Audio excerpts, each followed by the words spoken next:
barin rumah tangganya, istrinya benci dia, anak-anaknya juga jadi benci dia, akhirnya pisah. Gara-gara pisah ketemu anaknya cuma bisa seminggu sekali, ketemu anak seminggu sekali itu juga cuma 1 jam 2 jam pun anaknya selalu judes gara-gara benci dengan perbuatan bapaknya ke ibunya.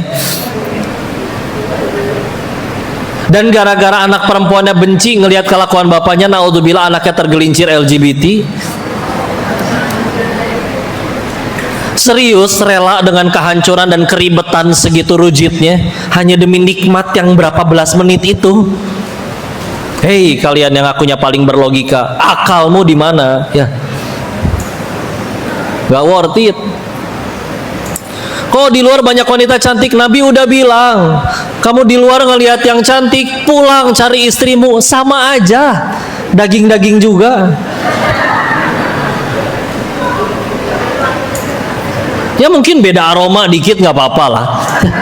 Kita beliin parfum atuh. Udah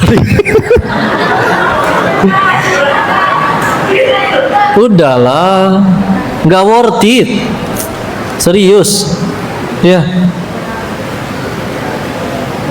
Kalau ada orang, mohon maaf ya, mohon maaf. Ada orang jual motor 20 juta misalkan.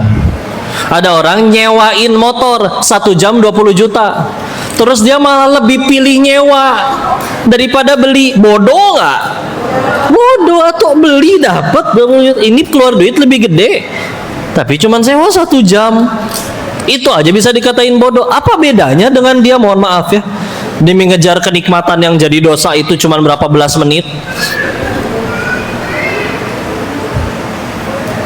Tapi mudah bagi Allah ngancurin hidupnya. Serius, gak worth it. Jangan.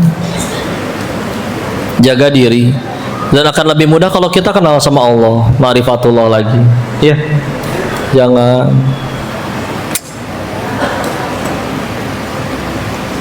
Karena mohon maaf ya, perempuan yang berani diajak bandel seperti itu pasti ada maunya, mohon maaf ya.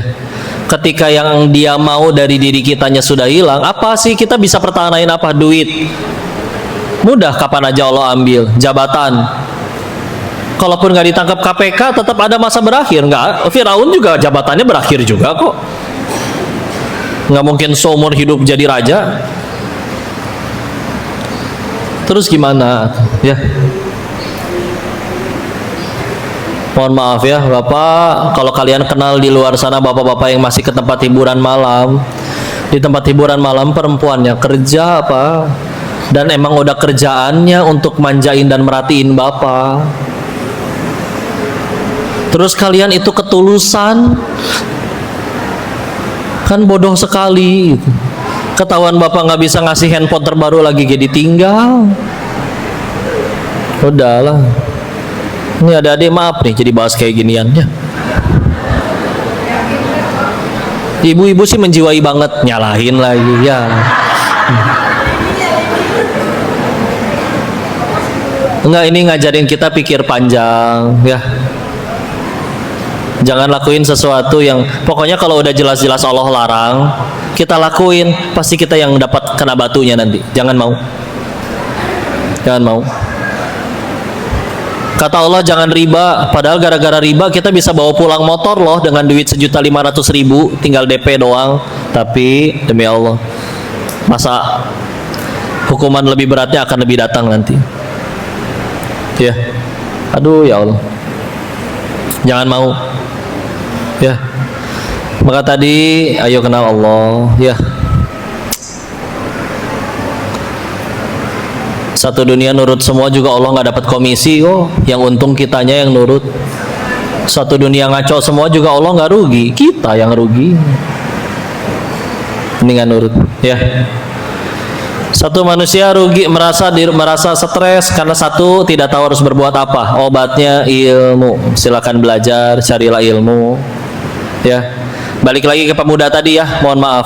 Tadi pemuda itu akhirnya dia ngambil tisu aja minta karena ngerasa itu bukan haknya. Nah masalahnya akhirnya si pemuda ini dia bukan stupidity, dia ignorance, ya. Jadi dia bodoh memang, tapi dia masih mau belajar. Dia betul bodoh, tapi akhirnya diajarin, akhirnya dia bisa naik motor. Jadi bisa nganterin pesanan, kerjaannya nambah, nggak cuma nyuci piring doang. Kerjaannya nambah, pasti haknya juga nambah. Lama-lama bisa naik motor, lama-lama bisa diajar masak nasi. Iya, sesekali keras, lama-lama masaknya sempurna, pulen. Akhirnya dia bisa diajarin masak rendang. Iya, sesekali alot, sesekali kepedesan atau keasinan, tapi akhirnya dia bisa masak seenak koki utamanya. Bisa belajar kan? Si kokinya juga dulu nggak bisa masak kok. Maka dagangan laris, makanan enak, pelanggan doyan, karyawan jujur, bosnya nggak ada yang main slot. Nggak mungkin itu usaha nggak maju, pasti maju. Akhirnya dia harus buka cabang terbaru.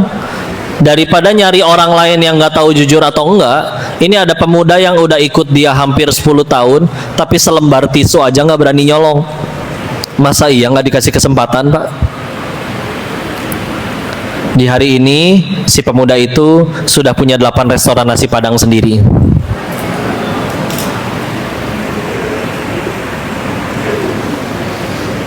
Kita nggak bisa milih mau terlahir di keluarga yang mana.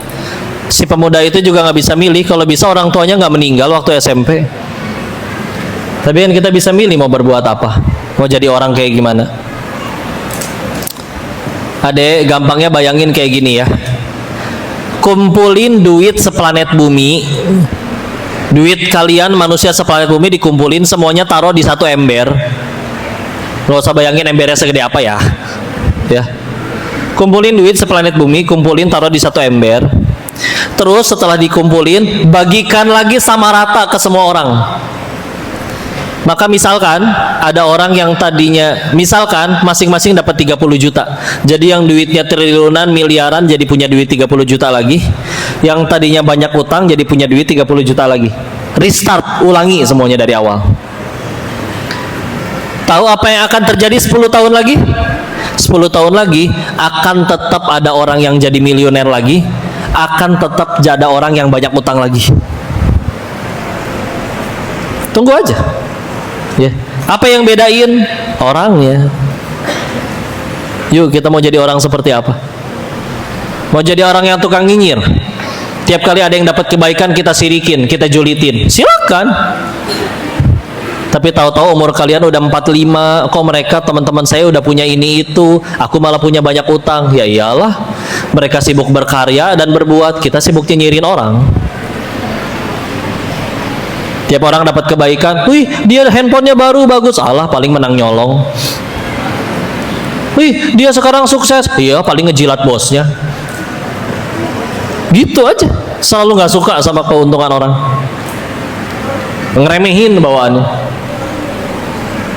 Tanpa sadar dia sibuk nyari aib orang, orang lain mah gunain waktunya untuk berkembang, berhasil, dia gunain waktunya untuk ngancurin diri. Sia-sia. Bapak, Ibu, adik-adik, ketika nanti kalian berkarya pun jangan kaget ya, akan tetap ada selalu orang yang gak suka sama kalian, julid, mencaci. Selevel Nabi yang sempurna aja ada yang mencaci kok.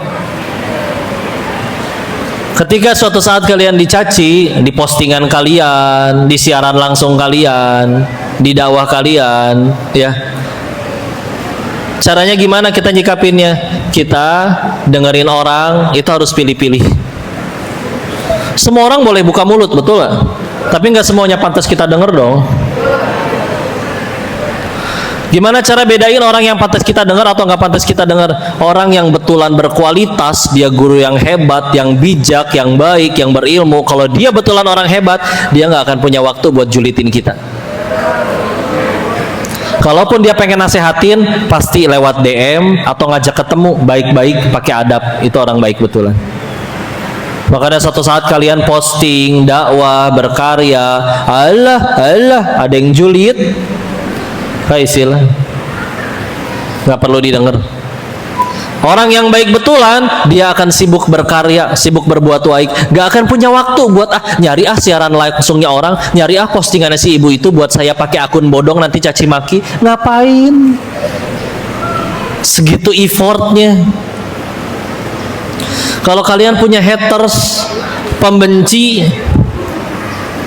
haters itu beda tipis sama orang yang setia, serius. Orang kalau jadi haters kalian, dia bela-belain gak makan, gak minum, gak tidur, buat sengaja nyari aib kalian. Dicari foto ibu paling culun di Facebook zaman dulu. Dia gak makan, gak minum, gak tidur, kuotanya bayar sendiri, gak istirahat, besoknya tipes dia, kecapean. Besoknya tipes, berobat ke klinik 24 jam, pakai duit sendiri, nggak minta rembes ke ibu. Kesetiaan macam apa lagi yang kalian ragukan dari beliau? Bela-belain. Orang mah lagi pada sibuk berkarya, dia sibuk nyari aib kita.